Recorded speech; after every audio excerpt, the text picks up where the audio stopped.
Oftentimes, the truth is stranger than fiction. American Horror Story takes advantage of this over the course of its 9 seasons by intertwining real-life people and events with horrifying fictional stories.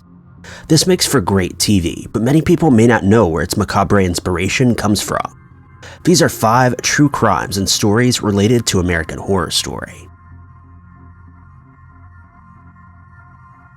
Number 5.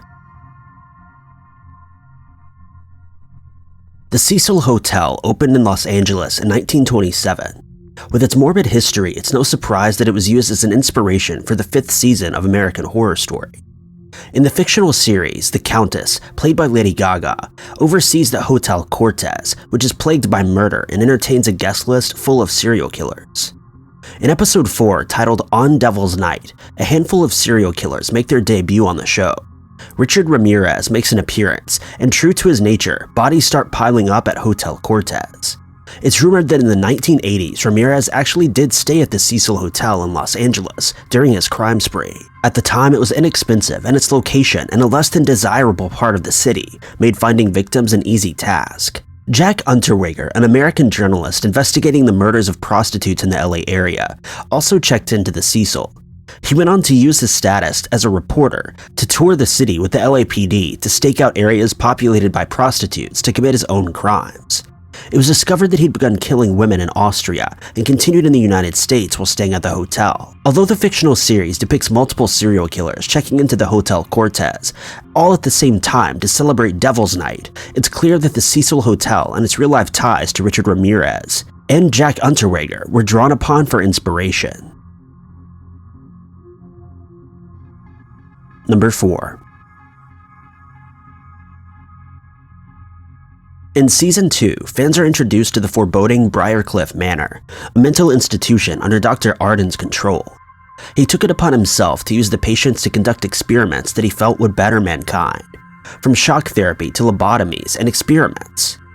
Dr. Arden ran Briarcliff much like real doctors are running institutions in the United States not too long ago. Briarcliff is said to be loosely based on the horrific events that took place at Willowbrook State School in New York. The school, which is actually an institution, opened its doors in 1947 with the intent to help children with mental and physical defects by using care and affection. Originally, it housed 20 patients, but it wasn't long before staff were overwhelmed and Willowbrook reached its full capacity of 4,000 people. During this time, patients housed there were abused and neglected. In 1956, Dr. Saul Krugman decided that an outbreak of hepatitis at the institution was the perfect opportunity for him to conduct experiments on creating a vaccine for the disease. This is similar to the experiments Dr. Arden conducts at Briarcliff with tuberculosis. In 1972, an investigative reporter known as Geraldo Rivera captured the horrific living conditions and treatment of patients at Willowbrook on film. This ignited fury across the country and set in motion changes within the facility, but it ultimately closed down in 1987. Character Lana Winters, who gets herself admitted to Briarcliff to expose Dr. Arden and the horrors behind the hospital's walls, mirrors Rivera's crusade. Inspiration was also drawn from the real-life journalist Nellie Bly, who got herself admitted to Blackwell Asylum in the 1800s to bring its brutality towards patients to light.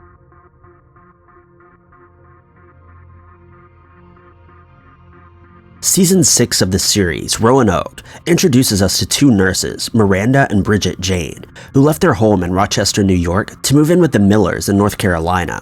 The storyline reveals that the sisters were suspected of killing a patient in New York, and that upon arriving in North Carolina, they opened up their own nursing home. The sisters weren't interested in caring for those that had close friends or family though. In fact, they made sure the nursing home only consisted of elderly patients who had no one at home to miss them. This was because the pair weren't focused on actually caring for anyone, but killing them. It became a game to choose their victims based on the first letter of their name to spell out murder. This story may seem like the product of an imaginative screenwriter at first glance, but Miranda and Bridget Jane were very much inspired by 2 real-life friends from Walker, Michigan. Gwendolyn Graham and Kathy Wood met while working as nurse aides at the Alpine Manor nursing home from 1985 to 1988. The 2 instantly connected and formed a very close relationship, rumored to be romantic, and it wasn't long before they were planning the deaths of their patients. Dubbed the lethal lovers by the media, Gwendolyn and Kathy, much like Miranda and Bridget, began choosing their victims based on the initials of their name with an ultimate goal in mind. They chose elderly people suffering from dementia and Alzheimer's who were too weak to defend themselves, and because they were unable to fight back, it was easier to make their deaths appear to be from natural causes. The couple eventually parted ways when Graham became interested in another female nurse. With no one knowing of their past, the pair moved to Texas, where Graham started to work at a hospital caring for infants. In 1998, Kathy Wood confided in her husband that she had taken part in the crimes committed at Alpine Manor a decade earlier.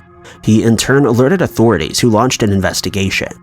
2 of the pairs of victims had not been cremated and were exhumed, but there was no indication of homicide according to the medical examiner. Charges were brought against both women based solely on Wood's admission in police interviews. Graham was sentenced to 5 life sentences for the 5 lives that she had taken while working at the nursing home.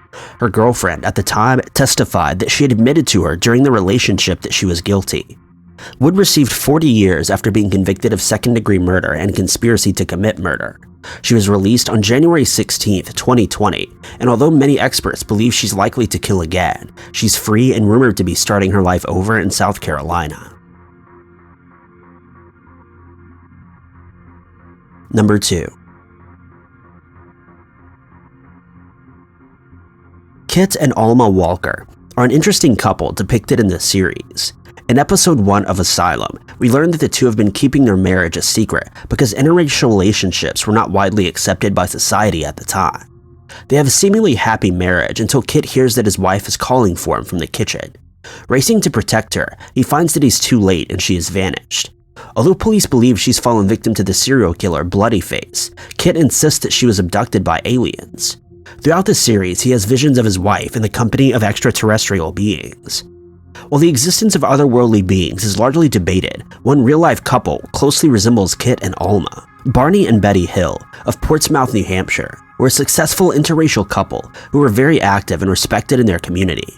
On September 29, 1961, while driving home from Niagara Falls, Betty spotted a bright light in the sky that she believed at first to be a falling star. Watching it for some time, she realized the object was moving in an upward pattern rather than down, and insisted that her husband stop the car so she could get a better look. Betty realized that the light was actually an odd-shaped craft with multicolored lights radiating off of it. Barney originally thought it was a plane until it descended straight down. Confused and curious, the couple continued on their route home, keeping their eye on the object, which was steadily growing closer to their vehicle. Betty said in later interviews that the object was about 40 feet long, made no noise, and appeared to be rotating. Just south of Indian Head, New Hampshire, Barney abruptly stopped on the highway when the craft came down directly toward them. Barney stepped out of the car, binoculars in hand, to get a closer look. He claims the object hovered in the sky approximately 80 feet above them, and that 8 to 11 humanoid figures could be seen peering out of the windows at him. Feeling as if they were in danger, he got back into the car and sped away, instructing Betty to keep an eye on the UFO. Buzzing and beeping noises began to fill the car and it began to vibrate. Both Barney and Betty said that they felt a tingling sensation, causing their minds to go blank. They only regained awareness when another series of buzzing and beeping noises came, finding themselves 30 miles south with no recollection of how they got there. 10 days after the alleged abduction, Betty began experiencing vivid dreams of the encounter, much like KITT does in the series. Her dreams consisted of extraterrestrials performing tests on her to compare human life to alien life. After these tests were conducted, she was let go and returned to the vehicle. Under hypnosis in 1964, both Barney and Betty recalled very similar events surrounding the abduction in separate sessions. Because no one knows for sure whether life on other planets exists, we may never know if they truly experienced an encounter with beings from another planet, or if it was all a hoax or misunderstanding. Number 1.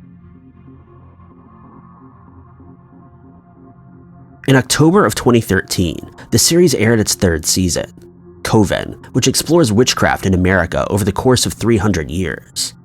After the witch trials that took place in Salem, the few who avoided persecution faced extinction, and young witches were sent to a special school in New Orleans where they learned to protect themselves from the fate of their ancestors. Although the fictional series draws inspiration directly from the events that occurred in the late 1600s to illustrate the danger young witches faced in modern society, the Salem witch trials began in 1692 in Salem Village, Massachusetts. Panic ensued when 9-year-olds Elizabeth Parris and Abigail Williams, both related to the minister of the Salem Village, were diagnosed with bewitchment. They made claims that the devil possessed them, and several members of the community were practicing witchcraft.